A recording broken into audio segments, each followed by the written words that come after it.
Irmãos amados, eu convido a todos para abrirmos a palavra de Deus no primeiro livro de Samuel, no capítulo 28.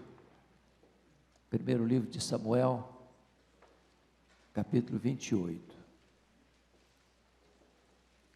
Uma igreja que cresce, uma igreja que quer ser relevante na cidade, é uma igreja que precisa ter resposta aos dramas da cidade, às angústias mais profundas do coração do ser humano. E esse texto vai trazer para nós um dos assuntos mais complexos, talvez mais tensos, onde há uma enormidade de opiniões diversas, mas precisamos buscar o discernimento de Deus para compreender esta passagem, sem cair nos desvios escorregadios que tantas vezes se nos apresentam. Se você tem o hábito de ter um papel e uma caneta na sua bolsa ou dentro da sua Bíblia, talvez seria bom você anotar algumas ideias. Se você tem o hábito de usar o seu telefone para anotar, talvez também faça bem. Criar esse hábito é positivo, porque a nossa memória, por mais prodigiosa, ela não consegue reter tudo. Disse alguém que o papel mais amarelo e a tinta mais fraca é mais fiel do que a memória mais prodigiosa. Então, com a Bíblia aberta, acompanhe a leitura, por favor, do capítulo 28 de 1 Samuel. Sucedeu naqueles dias que, juntando os filisteus os seus exércitos para a peleja, para fazer guerra contra Israel, disse Aquis a Davi: fica sabendo que comigo sairás a peleja, tu e os teus homens. Então disse Davi a Aquis: assim saberás quanto pode o teu servo fazer. Disse Aquis a Davi: por isso te farei minha guarda pessoal para sempre. Já Samuel era morto, e todo Israel o tinha chorado e o tinha sepultado em Ramá, que era a sua cidade.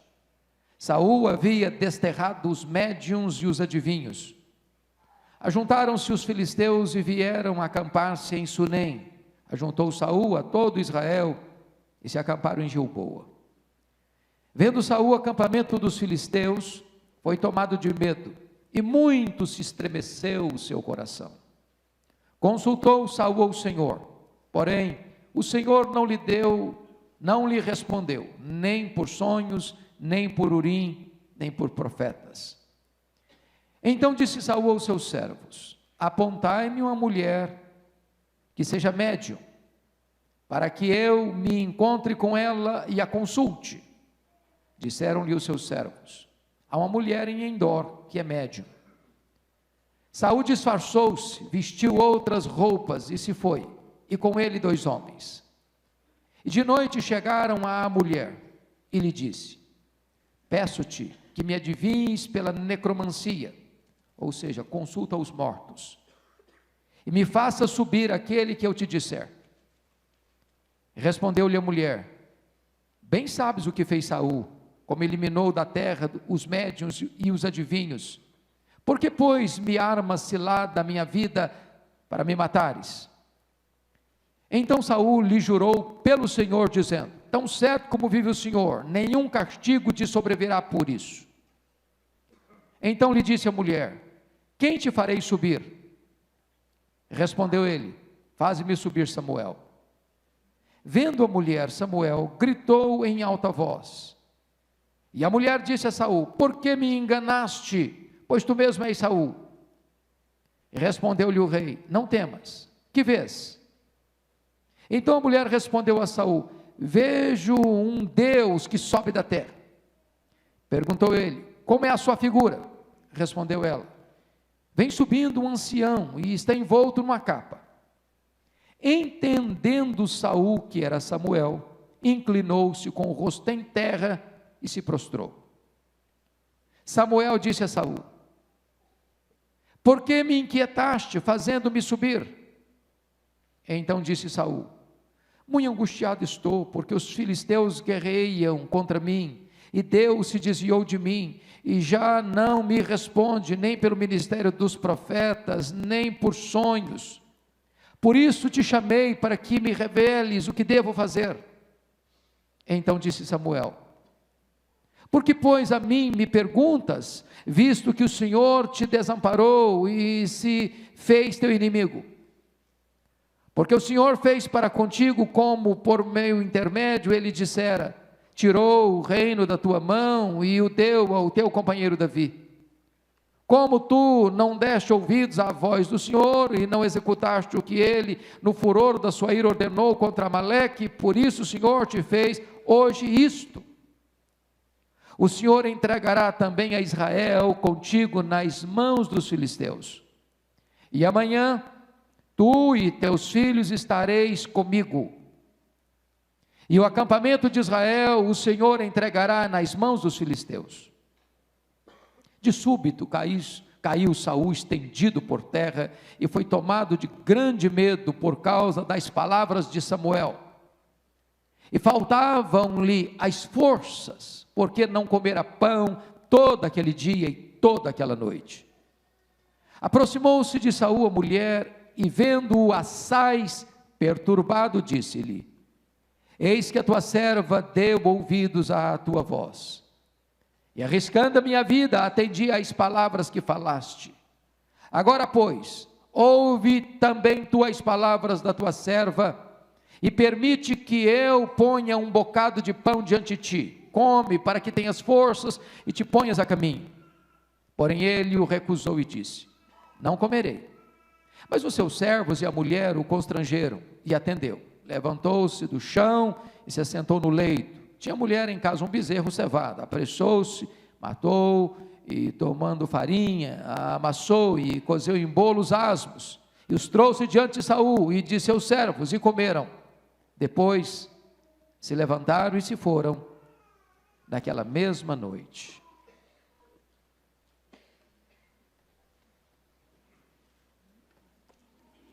Eu gostaria de pensar com você sobre o seguinte tema: é possível os mortos se comunicarem com os vivos?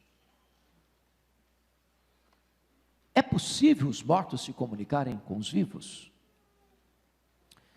Meus irmãos, na década passada, nós lemos um livro que mexeu muito comigo, o livro de Mark Bubeck, e o título desse livro é Reavivamento Satânico. É chocante você pegar a palavra reavivamento e acrescentar a palavra satânico, porque parece que reavivamento é um termo nosso, cristão, que fala da obra do Espírito Santo, que traz alento para uma igreja que está fria, árida, seca.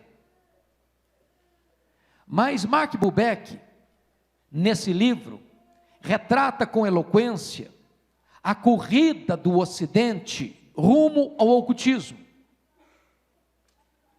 a orientalização da Europa, a abertura de todas as portas do Ocidente para aderir ao ocultismo, ao satanismo, à bruxaria, à feitiçaria, às obras das trevas. A humanidade tem obedecido à luz de 1 Timóteo 4:1, a ensino de demônios.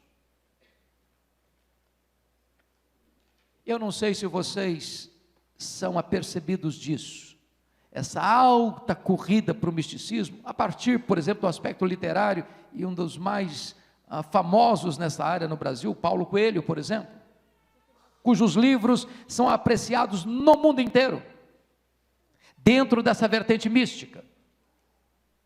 Eu não sei se vocês percebem como a Rede Globo de televisão é altamente comprometida com essa bandeira, através das suas telenovelas.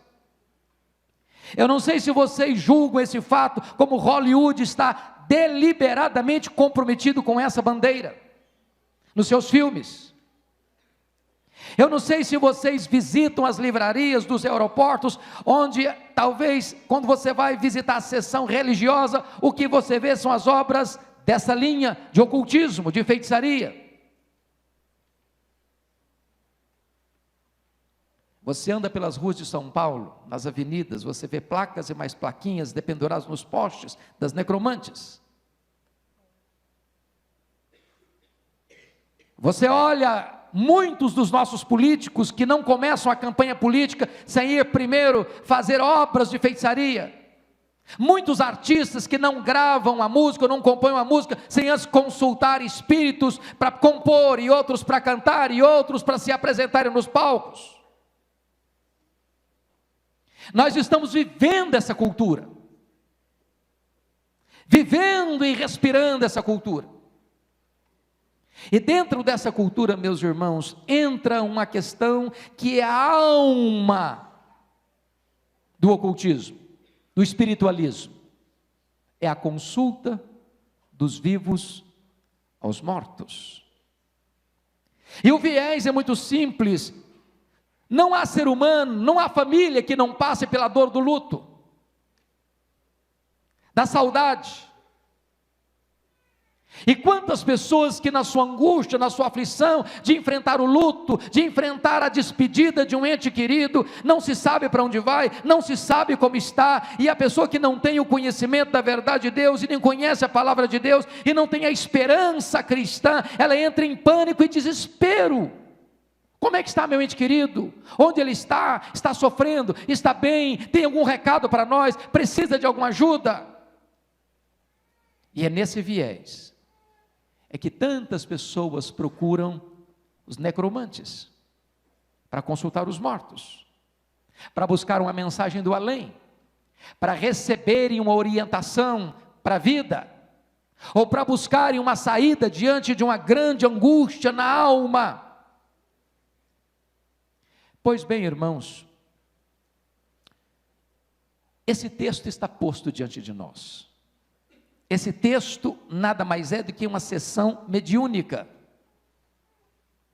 Esse texto nada mais é do que o rei de Israel, um apóstata chamado Saul, a quem Deus já havia rejeitado, e que vivera e estara agora longe de Deus, e Deus não falara mais com ele. E agora ele que já havia desterrado de Israel os médios e adivinhos, ele voluntariamente procura e deliberadamente vai consultar uma necromante, alguém que consulta os mortos. E eu quero introduzir esse assunto para dizer o seguinte: Saul já estava num afastamento progressivo de Deus. E consultar um necromante foi o último degrau da sua decadência. E vamos ver depois, como a Bíblia diz, que Deus o matou.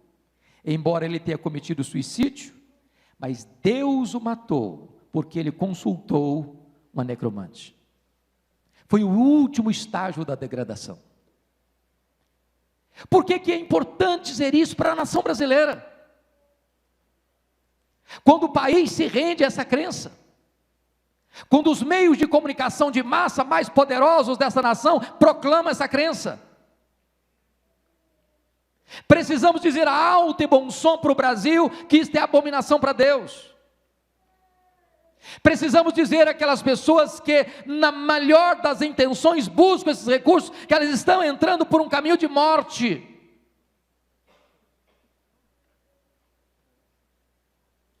Se você perceber no capítulo 13 deste livro, Samuel desobedece a Deus.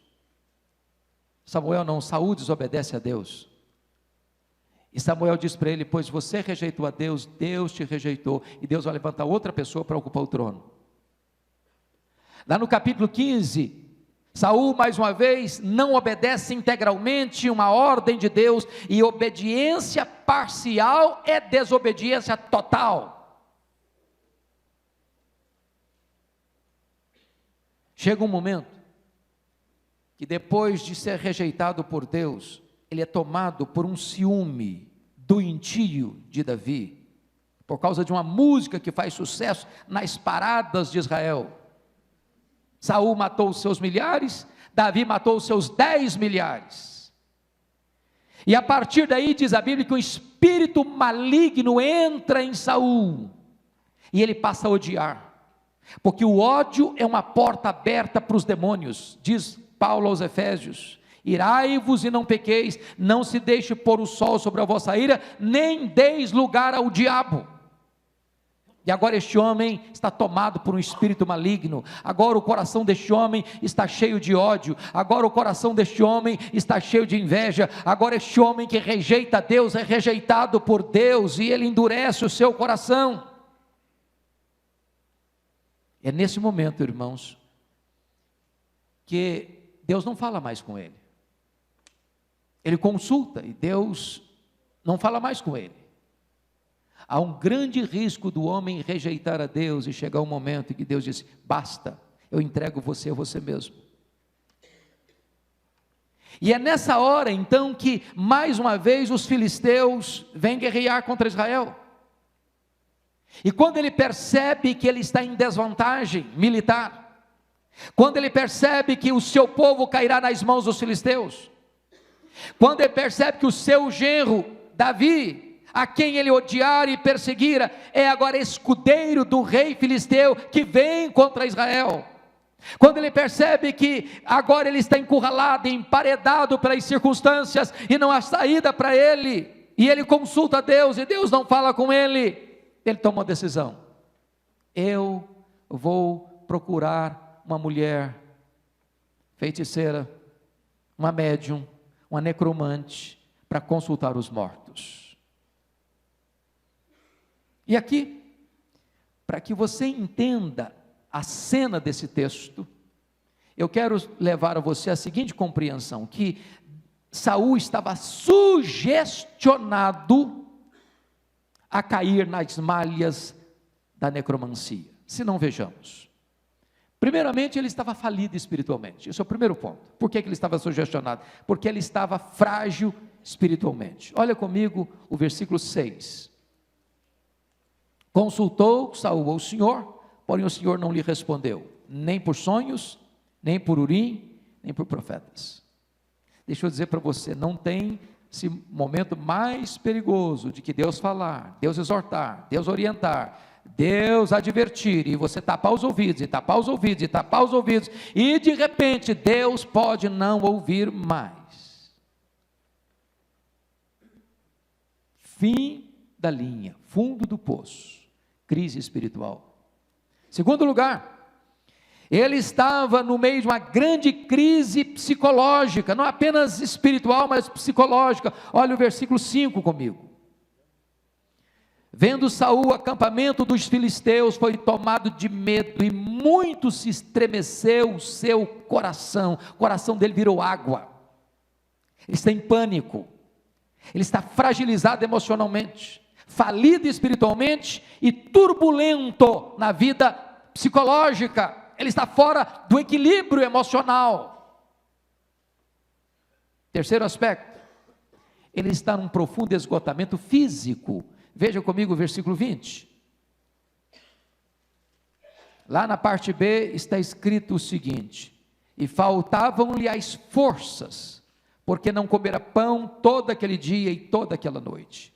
Você percebe que ele caminha de dia, que ele passar o dia sem comer, ele caminha à noite disfarçado, para que ninguém soubesse que ele era Saul, sem comer pão de dia e de noite, debaixo de grande tensão psicológica, debaixo de grande tensão espiritual e debaixo de grande enfraquecimento físico. Este é um homem sugestionado a cair nessa rede. Note uma coisa: o pecado deixa o homem tolo. Porque o que ele se propõe é se disfarçar. Veja você no versículo 8: Saul disfarçou-se, vestiu outras roupas e se foi. Só que tem uma coisa muito interessante acerca de Saul. Diz o texto bíblico que ele era o homem mais alto de Israel, do ombro para cima. O cara era um gigante, o cara era um guarda-roupa.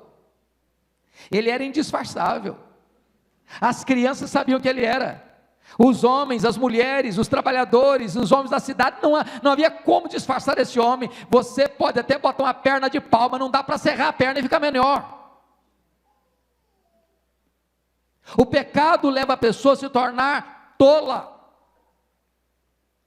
Então ele é um camarada sugestionado.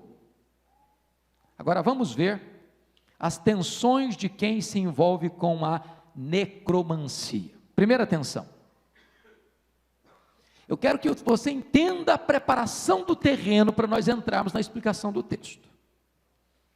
Primeira tensão, Saul age contra a própria consciência. Olha o versículo 3 comigo. Olha o versículo 3. Já Samuel era morto, e todo Israel tinha chorado e o tinha sepultado em Ramá, que era a sua cidade. Saul havia desterrado os médiuns e os adivinhos. Então note que no começo do governo dele, ele tinha desterrado, mandado embora de Israel os adivinhos, os bruxos, os necromantes, os que consultavam os mortos. Por que ele tinha feito isso? Porque na palavra de Deus, diz que consultar os mortos é abominação para Deus. Os necromantes em Israel eram mortos, era algo que Deus não tolerava.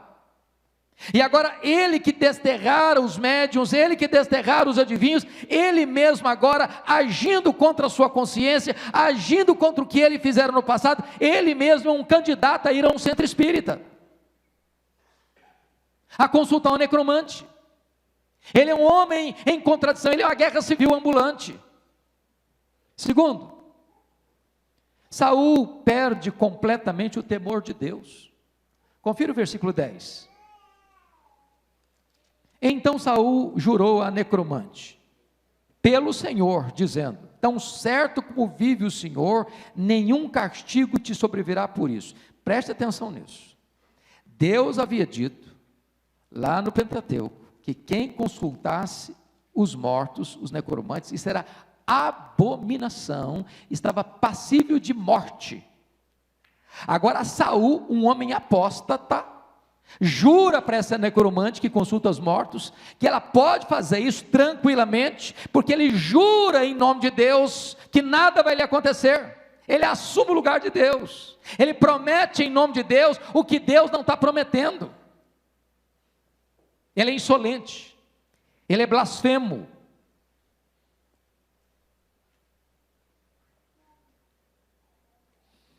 Terceiro, olha comigo o versículo 8.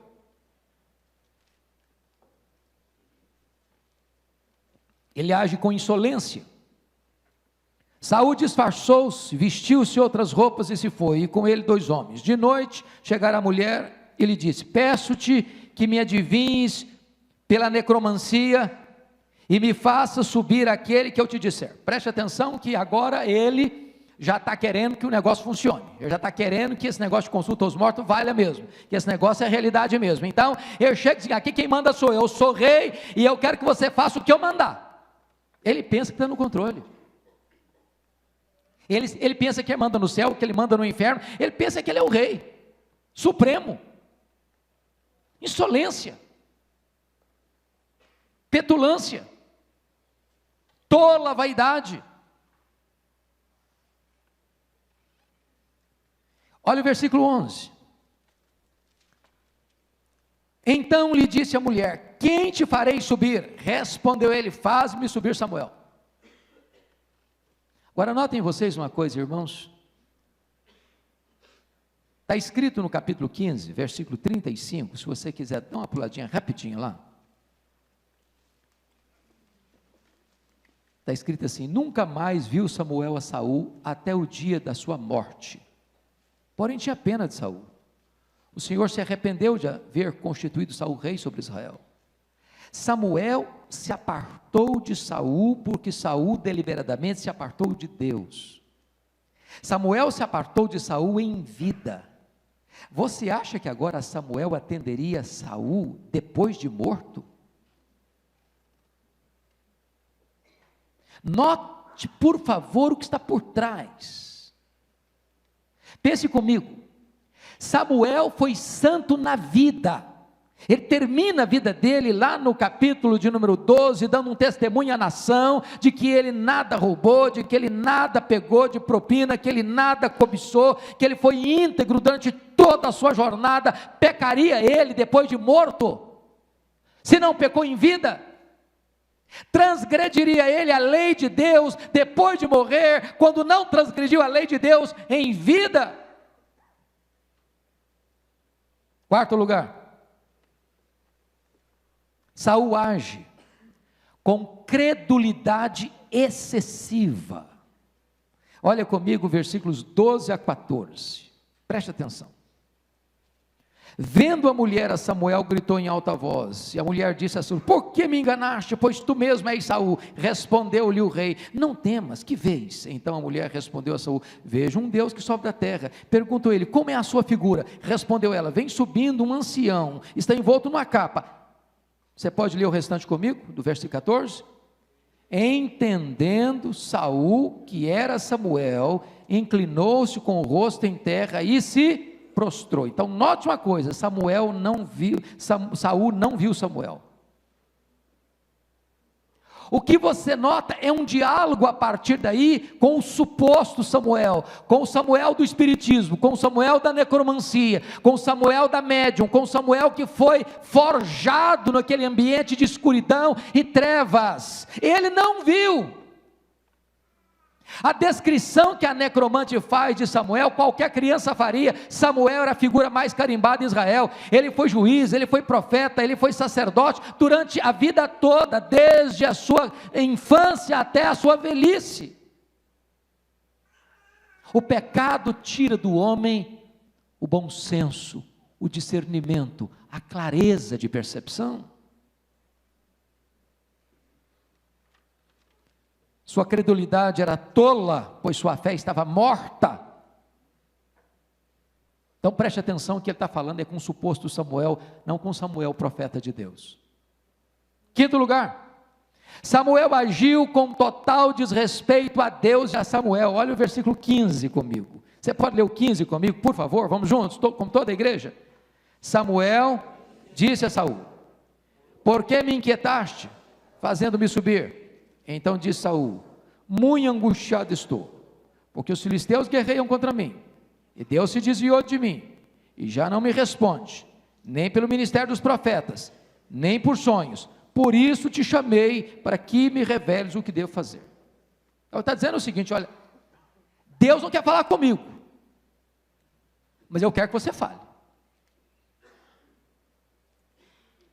Apesar de Deus não querer falar comigo, eu preciso que você fale, eu quero que você fale, eu ordeno que você fale comigo, eu preciso da orientação. Mas Samuel era quem? Profeta de Deus. Então note você duas coisas: ele age com insolência contra Deus, porque Deus não falava com ele por meio de profetas, e Samuel era um profeta e queria que Samuel falasse com ele. E ele é insolente com Samuel, porque Samuel já não falava com ele em vida, falaria depois de morto.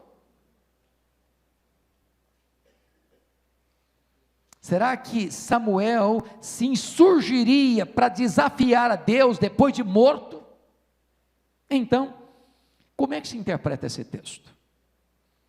Disse para vocês no começo que esse texto não é simples, porque há muitas tensões. Você pode pegar homens de Deus que olham para esse texto e dizem uma coisa, outros dizem outra. Por exemplo, tem três interpretações básicas. A primeira delas é que esse texto é um embuste, que não apareceu nem Samuel verdadeiro, nem Samuel falso, que tudo isso aqui foi um teatro. Assim pensaram Álvaro Reis, grande ministro presbiteriano do passado. Assim pensou Júlio Andrade Ferreira, foi um historiador da nossa igreja. Outros pensam que não, foi Samuel mesmo, Deus permitiu que Samuel aparecesse ali. Quem defende essa tese? Justino Mártir, Agostinho de Hipona, Scofield, Ed Murphy, Warren Wiersbe, Joyce Baldwin, Russell Norman Champlin, Adam Clarke, pensam que foi Samuel mesmo. Deus permitiu que Samuel aparecesse ali. A terceira interpretação, e eu subscrevi essa e procurarei agora provar que esta tese é a verdadeira, é que o Samuel, profeta de Deus, não apareceu ali. Que esse diálogo com o suposto Samuel não é com Samuel da Bíblia, é com Samuel do Espiritismo, da necromancia. Assim pensaram Jerônimo, Tertuliano, Lutero, Calvino e tantos outros estudiosos da atualidade. Pois bem, eu gostaria então de elencar para vocês 9 argumentos para provar que não foi Samuel quem apareceu ali. Primeiro argumento: os mortos não se comunicam com os vivos, é o que a Bíblia ensina. Por exemplo, 2 Samuel 12, 23, quando nasceu aquele menino de Batseba, filho de Davi, o juízo de Deus veio sobre a casa de Davi, e Deus disse: esse menino vai morrer. Davi orou, Davi jejuou, Davi pediu a Deus, e o menino morreu. A despeito disso, conforme Deus falara. Quando o menino morreu, está escrito lá, Davi disse: eu irei a ele, mas ele não voltará a mim. O que Davi está dizendo? Que quem está vivo, um dia vai encontrar-se com aqueles que morreram. Se você é da família de Deus, você vai encontrar-se com os membros da família de Deus. Mas aqueles que partiram não voltam mais aqui para se comunicarem conosco. Pense comigo em Lucas 16, quando a Bíblia diz que o rico morreu e foi para o inferno. No inferno estava em tormento. E lá ele disse: pai Abraão, envia alguém na minha casa para avisar os meus irmãos, para não virem para este lugar. Eles têm Moisés e os profetas, ouçam-nos. Eles têm a Bíblia, ouçam-nos. Não, pai Abraão, se alguém dentre os mortos for ter com eles, eles ouvirão, eles crerão. E a resposta foi: se eles não ouvem a Moisés e os profetas, ainda que alguém ressuscite dentre os mortos, eles não ouvirão. Note que Jesus, na parábola, não abre espaço para morto falar com vivo. Para que isso aconteça, Jesus diz que teria que ter o que primeiro? Ressurreição. Então, morto não fala com vivo. Mas talvez você possa até argumentar o seguinte: eu já escutei, eu já li, alguém já me deu esse testemunho, que foi numa sessão espírita, e lá uma pessoa foi incorporada, e lá um espírito fulano, beltrano, ciclano, parente, veio, falou com a voz da pessoa, mostrou detalhes da vida da pessoa, como aqui, esse falso Samuel contou detalhes do que Samuel fizera. Sabe por quê, irmãos? Depois de Deus, ninguém conhece mais você e eu do que o diabo e os seus demônios. Ninguém.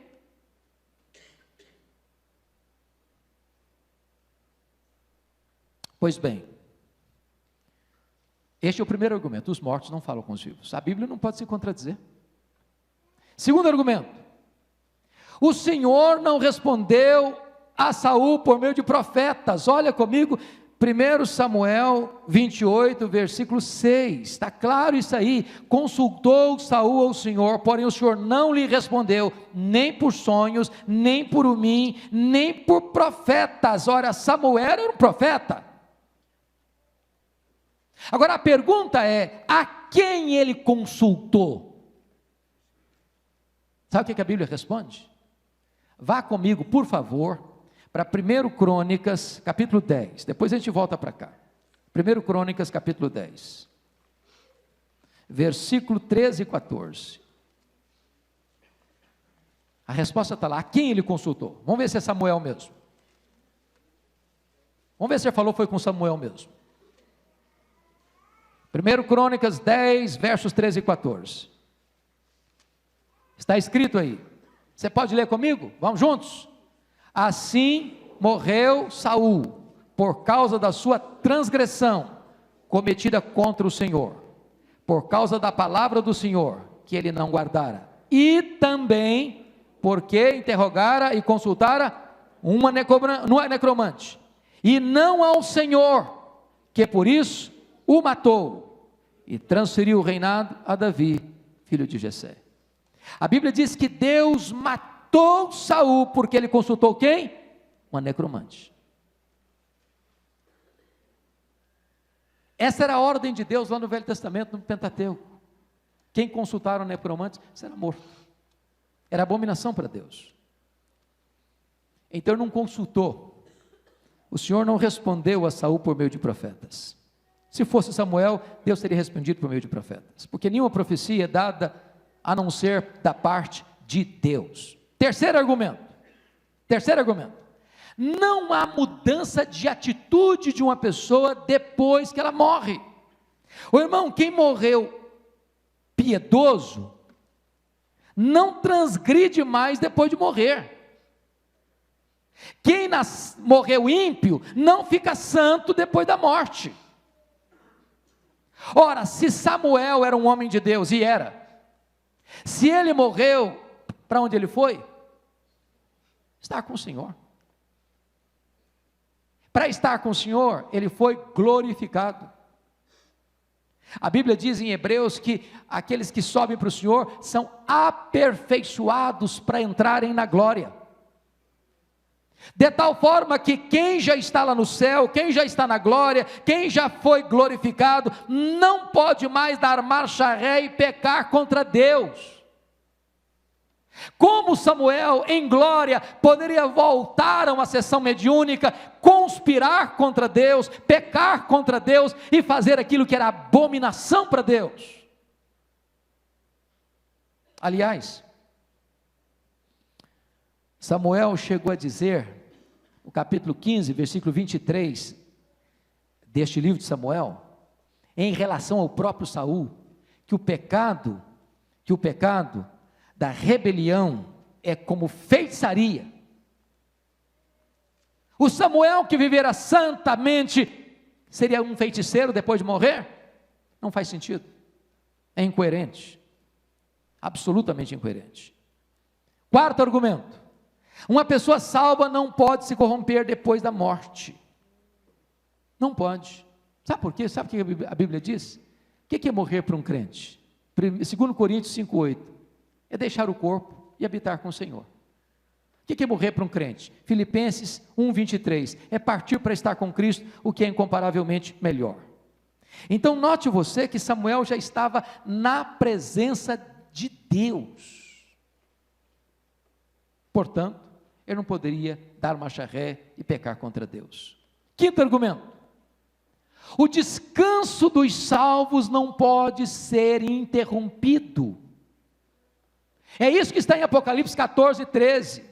Bem-aventurados são aqueles que morrem no Senhor, para que descansem das suas fadigas. Como é que uma sessão mediúnica, uma sessão espírita, para atender um rei apóstata, para atender ao clamor de uma necromante, pode arrancar alguém lá da presença de Deus, para vir atender uma sessão mediúnica?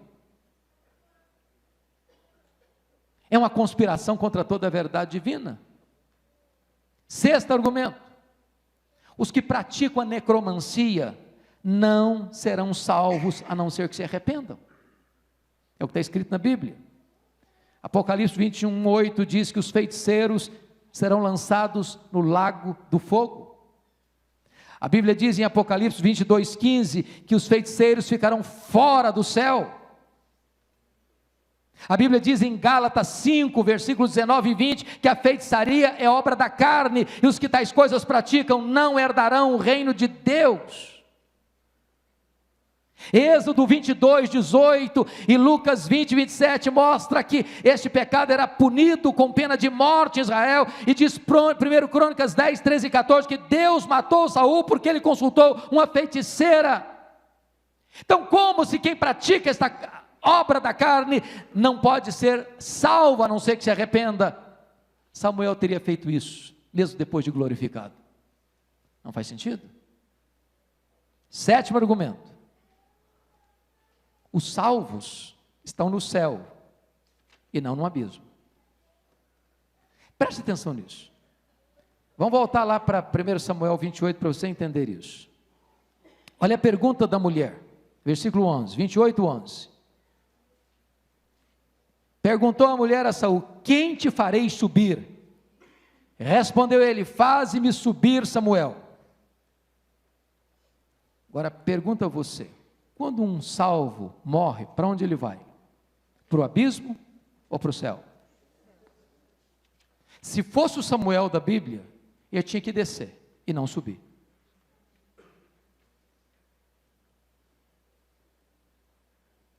Porque o Samuel que está embaixo, quem está embaixo? É o corpo dele ou o espírito dele? Quem foi sepultado? Quem foi sepultado? Foi o corpo ou a alma dele? É o corpo. O corpo vira o quê? Pó. Quando é que esse corpo vai ter vida? Na ressurreição. Mas para onde foi o espírito de Samuel quando ele morreu? Foi para Deus, foi para o céu, foi para o paraíso, foi para a casa do Pai, foi para a bem-aventurança eterna. Se fosse o Samuel da Bíblia, ele não teria que subir, ele teria que descer. Esse Samuel da mediunidade, ele tem que subir, porque esse não é o Samuel da Bíblia, esse não é o Samuel verdadeiro, esse tem que subir, ele está no abismo mesmo. Então preste bem atenção nas incoerências do texto. Oitavo argumento: Saul não viu Samuel.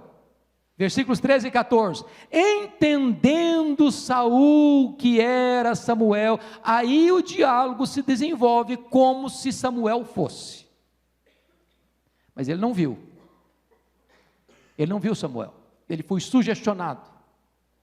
Ele estava com a credulidade excessiva. Agora note comigo, por favor, o versículo 15. Samuel disse a Saul. Essa palavra disse aí, na língua hebraica, é a mesma palavra para ventríloco. O que é um ventríloco? É uma pessoa que fala pelo canto da boca, quase que de forma imperceptível, dando a impressão que é outra pessoa que está falando. Olha como Deus, sendo o autor da escritura e sábio, e sabendo que esse texto passaria por todas essas dificuldades de interpretação, nos ajuda a encontrar o caminho da correta hermenêutica, da correta interpretação.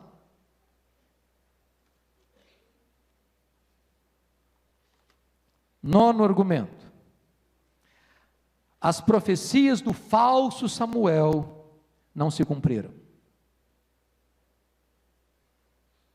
Preste atenção nisso. Deuteronômio 18, 22 diz que quando uma profecia não se cumpre, esse profeta não é de Deus, é um falso profeta. 1 Coríntios 14, 29 diz que nós devemos julgar as profecias.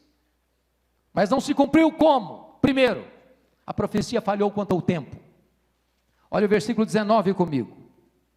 28, 19. O Senhor entregará também a Israel contigo nas mãos dos filisteus, e amanhã tu e teus filhos estareis comigo. Bom, se amanhã é o futuro incerto, não precisa de profecia, porque amanhã todo mundo vai morrer mesmo, a não ser que Jesus volte antes, todo mundo vai morrer, certo? Então, falar que você vai morrer amanhã, num dia, no futuro, não está dizendo nada. Mas se amanhã é amanhã, o dia depois de hoje, a profecia não se cumpriu, porque Saul, nem Israel, caiu nas mãos dos filisteus no dia seguinte. Isso não aconteceu. Se você perceber, deve ter sido uns 16, 18 dias depois desse fato, que acontece o fenômeno da morte e da derrota de Israel. Portanto, a profecia é falsa, quanto ao tempo. Segundo, falharam-se quanto aos fatos. Olha o versículo 19. Tu e teus filhos, amanhã tu e teus filhos estareis comigo. Ou seja, amanhã tu e teus filhos. Samuel que está falando é o Samuel que morreu. O Samuel do Espiritismo também. Não é o Samuel verdadeiro, mas está falando de um morto que veio. Tu e teus filhos estareis comigo. Ou seja, vão empacotar, vão morrer também. A pergunta é: teus filhos impliquem que todos os teus filhos. Porque se a profecia tinha a intenção de dizer que parte dos filhos teria que ser especificado, tu e teus filhos impliquem que todos os filhos dele estariam mortos. E quando você vai para a Escritura, você vai notar que nem todos os filhos morreram. Nem todos os filhos morreram. Ao contrário, quem morreu? Jonatas, Abinadab, Malquizua. Quem não morreu? Isbosete, Armone, Mefibosete. Esses não morreram. Então a profecia falhou quantas pessoas? Mas olha comigo mais. A profecia do falso Samuel falhou também quanto ao fato, porque o versículo 19 diz o seguinte: o Senhor entregará também a Israel contigo nas mãos dos filisteus. Saul não morreu nas mãos dos filisteus. Saul se matou, ele cometeu suicídio. Antes do exército filisteu chegar, ele enfiou sua espada dentro dele mesmo. E ele estava ainda com câimbras, aí todo atormentado, na ânsia da morte, quando o amalequita, por ordem de Saul, acaba de matá-lo. Ele não caiu nas mãos dos filisteus, ele caiu nas suas próprias mãos. Portanto, a profecia do falso Samuel errou quanto aos fatos. Finalmente, a profecia do falso Samuel errou também quanto ao lugar para onde Saul foi. Olha o versículo 19, de novo. O Senhor entregará também a Israel contigo nas mãos dos filisteus, e amanhã tu e teus filhos estareis comigo. Agora preste atenção aqui. Se eu estou falando do verdadeiro Samuel, onde está o verdadeiro Samuel? No céu. Quem era Saul? Um homem ímpio, um homem rebelde, um homem apóstata, que Deus o matou por causa da sua feitiçaria, e que não há nenhuma evidência na Escritura de que ele tenha se arrependido. Então, se fora o verdadeiro Samuel, eu não estaria com ele, estaria em outro lugar. Porém, a profecia se cumpriu nesse ponto, porque é muito provável que Saul foi exatamente estar onde estava o falso Samuel, para o abismo. Diante disso, irmãos, nós só temos uma conclusão. Quem apareceu naquela sessão mediúnica foi um Samuel inventado, forjado, criado pelo inimigo, pelo enganador, pelo farsário, por aquele que veio para ludibriar as mentes e cegar as mentes. A Bíblia diz que este diabo se transfigura até em anjo de luz para enganar as pessoas. E sabe, irmãos, numa cultura tão tomada pelos meios de comunicação de massa, pela literatura, pelo cinema, pela mentalidade popular, se você perceber, no último IBGE, descreve a queda do catolicismo romano e do espiritismo do ponto de vista de estatística, mas do ponto de vista de crer na reencarnação, e todas as doutrinas espíritas recrudesceu isso. E a igreja evangélica precisa trazer uma resposta para a nação brasileira, que o caminho de Deus não é esse caminho. Deus tem para as pessoas não um falso consolo, o verdadeiro consolo, a verdadeira vida, a salvação eterna. Nós não temos que consultar os mortos, nós temos que consultar a Deus e a sua palavra.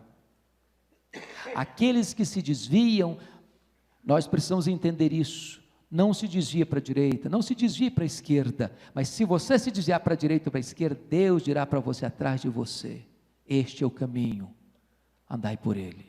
Jesus é o caminho, e só por meio dele nós temos vida, nós temos segurança, nós temos paz, nós temos bem-aventurança eterna. Eu quero orar com vocês. Curva a sua fronte, feche os seus olhos, por favor.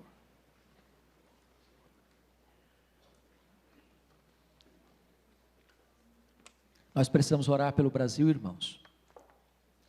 Eu não sei se você sente esse peso no coração.